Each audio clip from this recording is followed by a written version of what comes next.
ఉన్న బంగారాన్ని విడిపించి ఆ రోజు ఆన్లైన్ రేటుకే మేము కొంటాం. Sharma gold company.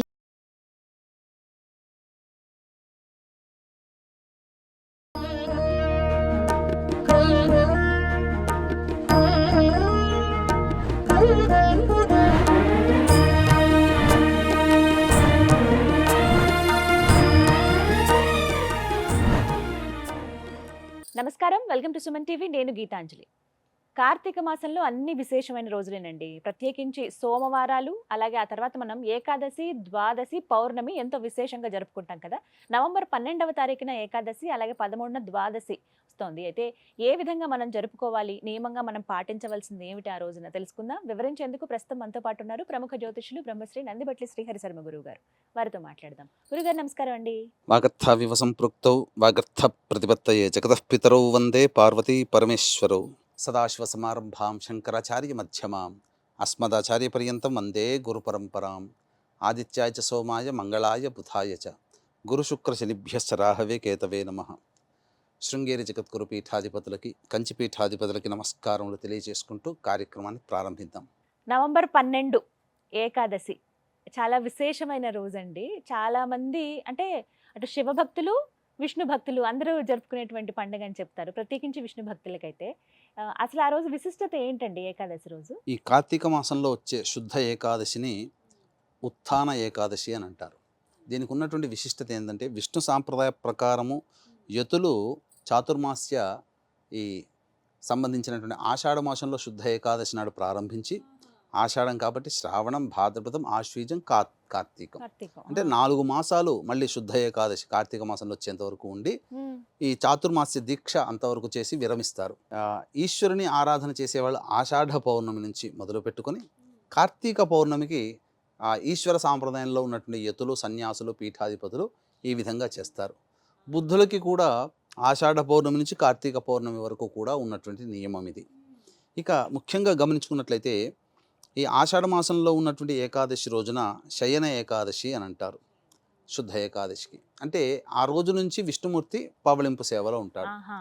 తర్వాత మధ్యలో ఈ సంబంధించినటువంటి ఆశ్వీజ మాసంలో వచ్చేసేసి ఏకాదశికి మనకు ఒకవైపు నుంచి ఇంకొక వైపుకి తిరుగుతాడు అంతవరకు. అంటే మనం పడుకొని ఒకవైపు కూర్చొని పడుకొని మళ్ళీ మెలకు వచ్చి అటువైపు తిరిగి పడుకుంటాం కదా, అలా కుడివైపు నుంచి ఎడమవైపు తిరుగుతాడు. నిద్ర మేల్కొనేటువంటి రోజు ఈ యొక్క కార్తీక మాస శుద్ధ ఏకాదశి. ఆ రోజున విష్ణు భగవానుడు నిద్ర మేల్కొంటాడు. ఉత్థాన ఏకాదశి అని అంటారు.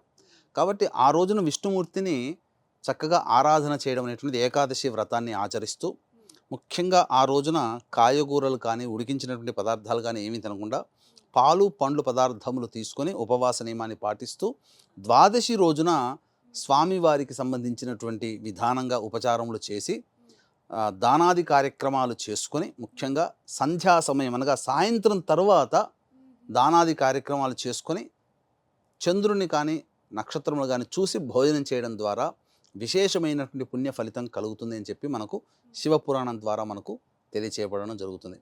ముఖ్యంగా ఆ రోజున ఇంకొక విశేషం ఏమిటంటే, తులసికి విష్ణుమూర్తికి సంబంధించినటువంటి కళ్యాణం జరుపుకునే ఆచారం మహారాష్ట్ర తదితర ప్రాంతాల్లో ద్వాదశి, దాన్ని చిలుకు ద్వాదశి అని అంటారు. అంటే చిలుకు ద్వాదశి అంటే ఎందుకు వచ్చింది ఆ పేరు అని అంటే, క్షీరసాగర మథనం చిలకడానికి ఆ రోజే ప్రారంభం చేశారు. ఆ విధంగా చిలుకు ద్వాదశి అయింది. ఆ రోజునే మొదలు పెట్టారని చెప్పి మనకు శాస్త్ర ప్రకారం, మత్స్య పురాణానికి ప్రకారంగా చెప్పబడుతుంది.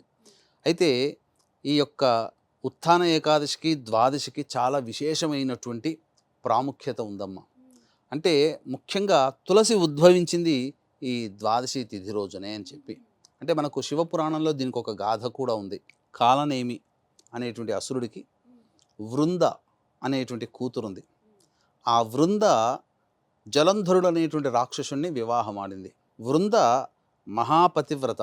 ఆమె పాతివ్రత్య మహత్యము చేత జలంధరుడు ఎక్కడికి వెళ్ళినా అజయుడైపోయాడు. యుగ యుగాలుగా సంవత్సరాల పాటు జలంధరుడు ఈశ్వరుడితో యుద్ధం చేశాడు. అయితే ఈమె పాతివ్రత్యాన్ని అనగా అమ్మవారు కూడా మహాపతివ్రత కదా, ఆమె పాతివ్రత్యాన్ని భగ్నం చేయడం కోసమే శివుడి రూపంలో జలంధరుడు వెళతాడు. వెళ్ళిన తర్వాత అమ్మవారు జగజ్జనని కదా, పసిగడుతుంది. వీడికి ఇంతటి శక్తి అంటే శివుడి రూపంలోనే ధరించి, కామరూపాన్ని ధరించి కైలాసానికి వచ్చేంత శక్తి ఎక్కడి నుంచి వచ్చిందని చెప్పి కోపంతో పాటు ఆశ్చర్యం వస్తుంది.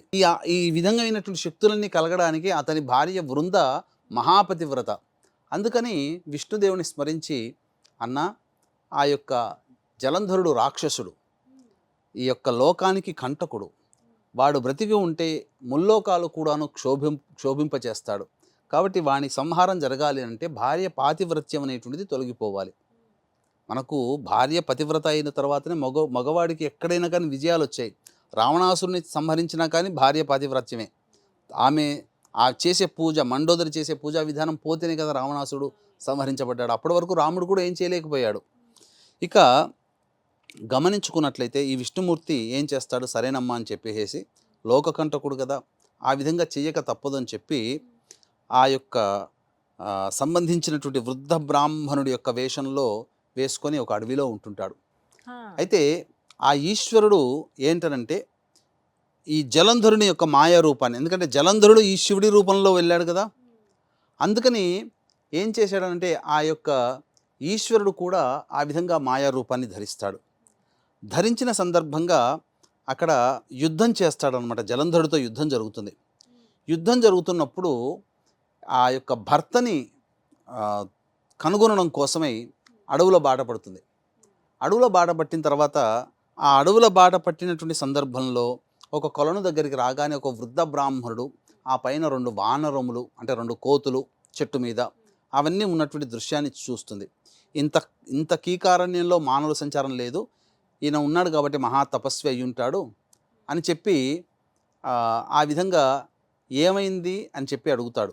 అంటే ఏం లేదండి, నా భర్తను వెతుక్కోవడం కోసం వచ్చాను, ఇట్లా యుద్ధం చేస్తున్నాడు అని అంటే, ఇంకెక్కడ నీ భర్త చనిపోయాడు అని చెప్పేసి చెప్తుంది. అనేసరికి అంతటా మూర్ఛపోతుంది. మూర్ఛపోయిన తర్వాత కొంతకాలానికి కొంత సమయానికి మళ్ళీ మూర్ఛని తేరుకొని బాధపడుతూ ఏడుస్తూ, మీరు గొప్ప తపస్సంపన్నులుగా కనబడుతున్నారు కాబట్టి నా భర్తను మీరు రక్షించండి, ఏ విధంగా అతనికి ప్రాణదానం చేయండి అని అంటే, సరేనమ్మా నేను చేస్తానని చెప్పి, ఉన్నవారు ఎవరు, వృద్ధ బ్రాహ్మణుడి రూపంలో ఉన్నది విష్ణుమూర్తి కాబట్టి కొలనులోకి దిగుతాడు. దిగి జలంధరుని రూపాన్ని ధరించేస్తాడు విష్ణుమూర్తి. జలంధరుని రూపాన్ని ధరించగానే స్నానం చేసి వస్తే నా భర్త బ్రతికొచ్చాడు కదా అని చెప్పేసి ఆలింగనం చేసుకుంటుంది. అప్పుడు వచ్చింది నా భర్త కాదు అని చెప్పి తర్వాత తెలుసుకొని బాధపడుతూ యోగాగ్నిని రగిలింపచేసి, నాకు మోసం చేసి నా పాతివ్రత్యాన్ని నీవు చెడగొట్టావు కాబట్టి నీవు కూడా ఈ వానరుల సహాయంతో నీ భార్యను, నువ్వు కొంతకాలం నీ భార్య వియోగము జరిగి ఈ వానరుల సహాయంతోనే నువ్వు మళ్ళీ భార్యను పొందుతావని చెప్పి శపించి అగ్నిలో ఆహుతైపోతుంది. అక్కడతో బూడిదగా మిగిలిపోతుంది. ఆ తర్వాత ఎత్తిన అవతారమే ఈ విధానానికి, రామావతారానికి నాందేది. అందుకనే వానరుల సహాయంతో మళ్ళీ సీతమ్మవారిని దక్కించుకున్నాడు. అయితే ఆ యొక్క చితి మంట అయిన తర్వాత బూడిద మిగులుతుంది కదమ్మా, దేవతలందరూ వచ్చి కొన్ని విత్తనములు జల్లుతారు. ఆ విత్తనములు జల్లినటువంటి బూడిద నుంచి ఉద్భవించిందే తులసి, మాలతీ వృక్షము, ఉసిరిక వృక్షము. కాబట్టి ఆ రోజు నుంచి కూడా తులసి అనేటువంటి ఆరాధన ప్రియమైంది విష్ణుమూర్తికి. అప్రియాన్ని కాస్త ప్రియం చేసుకున్నాడు కాబట్టి ఆ రోజు నుంచి కూడా తులసి కళ్యాణం అనేటువంటిది విష్ణుమూర్తికి చేస్తారు. ముఖ్యంగా చేసేటువంటిది ఈ యొక్క ద్వాదశి తిథి రోజున, అనగా ఏకాదశి రోజున ఉపవాసం ఉండాలి. ద్వాదశి తిథిలో కూడా ఉపవాసం ఉండి సాయం సంధ్యా సమయంలో స్నానాది కృత్యములు తీర్చుకొని ఆవు నేతితో దీపారాధన చేసి ముఖ్యంగా దానాది కార్యక్రమాలు చేయాలి మానవుడు. ఆ దానంలో కూడా దీపదానం చేస్తే కనుక విశేషం. శివకేశవులకి ప్రీతికరమైనటువంటి దీపదానం కాబట్టి వైష్ణవులు కూడా దీపదానం చేస్తారు, కానీ ద్వాదశి రోజున చేస్తారు. మన వాళ్ళు కార్తీక పౌర్ణమి నాడు, అనగా ఈశ్వరుని ఆరాధించే వాళ్ళు కార్తీక పౌర్ణమి నాడు చేస్తారు. వైష్ణవ సాంప్రదాయంలో ఉన్న వాళ్ళు ద్వాదశి రోజున దీపదానం చేస్తారు. కాబట్టి కార్తీక మాసము శివకేశవులకి అభేదము కాబట్టి, భేదము లేదు కాబట్టి చేసుకునే ఏకైక ఆచారంలో సామీప్యం కలిగినటువంటిది దీపదానం, వైష్ణవ శైవులు చేసుకునేటువంటిది.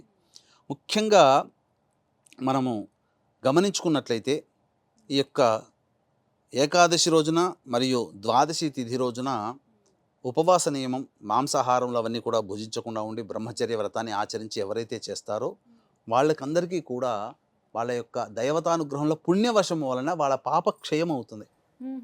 యోగాలు అద్భుతాలు ఏమీ జరగవు ఆ రోజున. కానీ మన పుణ్యజన్మ అనేటువంటిది కూడా, మన జన్మ ఎత్తినప్పుడు పుణ్యం చేసుకోవాలి కదా. వాడు ఏం పుణ్యం చేసుకున్నాడో, మిద్దెలు కార్లలో ఉన్నాడు, కార్లలో తిరుగుతున్నాడు అని అంటాం.